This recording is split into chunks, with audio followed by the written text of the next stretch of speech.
Nandyal 36వ ward Rythu Bazar ప్రాంతంలో ఇంటింటికి తెలుగుదేశం కార్యక్రమం వైభవంగా జరిగింది. మంత్రి ఎన్ఎండి ఫరూక్ ముఖ్య అతిథిగా హాజరై వార్డులోని ప్రతి ఇంటికి వెళ్లి సంక్షేమ పథకాల కరపత్రాలు అందజేస్తూ ప్రజల సమస్యలు అడిగి తెలుసుకున్నారు. సీఎం చంద్రబాబు ఇచ్చిన ప్రతి హామీని నెరవేరుస్తూ రాష్ట్రాన్ని అభివృద్ధి పదంలో నడిపిస్తున్నారని తెలిపారు.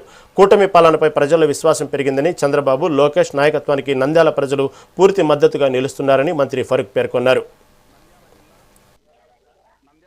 నందు వెలసి ఉన్న శ్రీ కౌకుంట్ల లక్ష్మయ్య గాండ్రకోట సుబ్బమ్మ గార్ల అన్నదాన సత్రము రమా సమేత శ్రీ సత్యనారాయణ స్వామివారి దేవస్థానమునకు ధర్మకర్తగా నియమించిన కాలమున నేను నా శక్తి సామర్థ్యములు వినియోగించి విశ్వాసపూర్వకముగా విచక్షణ జ్ఞానముతో నిర్భయుడనై దేవాలయం అభివృద్ధియే దృక్పథముగా నుంచుకొని ప్రమాణము చేయుచున్నాను.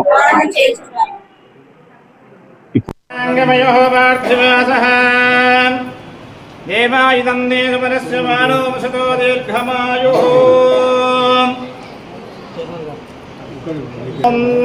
నమో నమో భవతే జాయమానోన్నాం వేదృషదామేదగ్రే భాగం దేవేభ్యో విదధాజ్ఞాయం చంద్రమాస్తిరతే దీర్ఘమాయుః.